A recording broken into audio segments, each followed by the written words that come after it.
Assalamualaikum warahmatullahi wabarakatuh. Pada pertemuan kali ini, kita akan membahas interaksi antar ruang, bentuk kerjasama antar negara. Nah, sebelumnya, siapa yang sering melakukan kerjasama? Misalkan kerjasama dengan teman untuk membuat karya bersama, atau kerjasama dengan teman-teman waktu mengerjakan tugas kelompok di sekolah.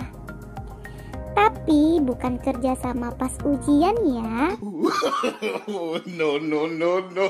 Oh iya, ternyata enggak cuma kalian loh yang suka melakukan kerjasama. Negara-negara juga suka tuh membuat hubungan kerjasama antar negara. Jenis-jenisnya ada banyak banget loh. Yuk kita pelajari satu persatu. Yang pertama, kerjasama bilateral. Kira-kira apa sih yang dimaksud dengan kerjasama bilateral ini? Kerjasama bilateral itu adalah kerjasama yang terjadi di antara dua negara. Kerjasama bilateral ini bisa terjadi baik untuk negara yang berada di region yang sama maupun di region yang berbeda-beda.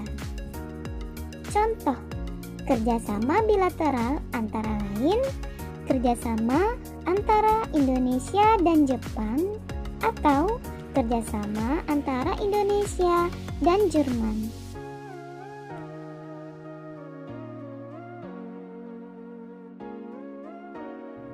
Yang kedua, kerjasama regional. Coba tebak kenapa disebutnya kerjasama regional. Disebut sebagai kerjasama regional karena negara-negara yang melakukan kerjasama ini ada di satu region atau satu wilayah yang sama. Biasanya sih kerjasama regional ini bisa terjadi kalau negara-negara tersebut bergabung ke dalam organisasi yang sama.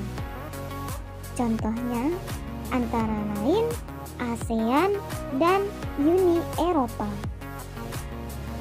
Yang ketiga, kerjasama subregional. Setelah sebelumnya kamu sudah belajar mengenai kerjasama regional, sekarang ada lagi nih bentuk kerjasama lainnya yang bernama kerjasama subregional. Apa bedanya ya dengan kerjasama regional? Kalau kerjasama subregional ini, negara-negaranya tidak harus berada di satu region yang sama. Misalnya ada dua negara yang regionalnya ASEAN, satu negara lain regionalnya di Eropa. Itu mungkin saja terjadi loh. Wah, makin luas ya kerjasama antar negaranya. Kemudian yang keempat, kerjasama antar regional. Kerjasama antar regional ini adalah kerjasama yang terjadi di antara beberapa negara dalam satu kawasan tertentu dengan beberapa negara lainnya yang berada di kawasan yang lain. Kira-kira apa contohnya? Contohnya antara lain kerjasama ASEAN dengan Uni Eropa. Selanjutnya yang kelima, kerjasama internasional.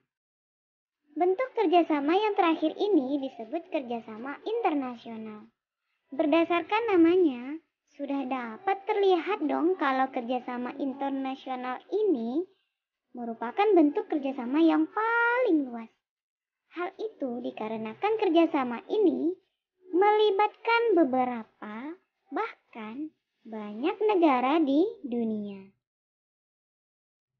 Kalian tahu dong salah satu contoh organisasi kerjasama internasional ini? Salah satunya adalah PBB.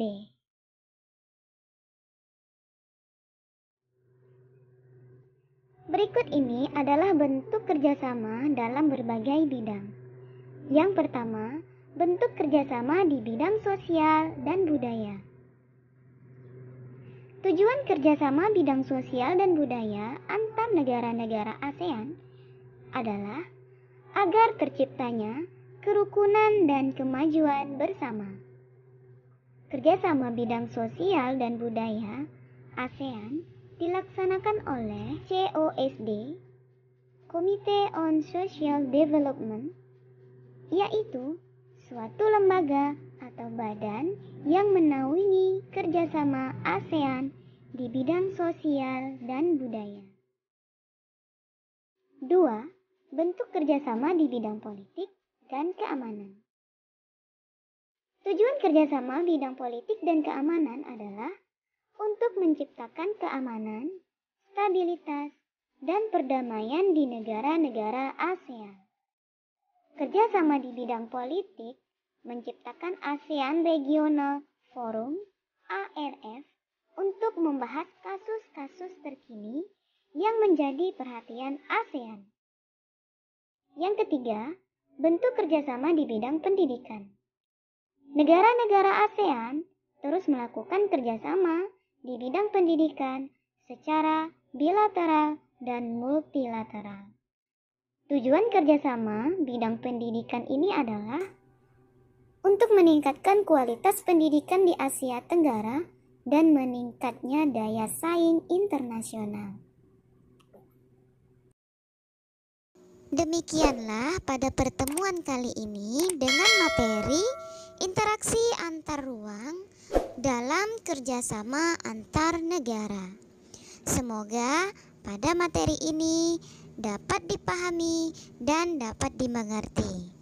Sampai jumpa di pertemuan berikutnya. Assalamualaikum warahmatullahi wabarakatuh.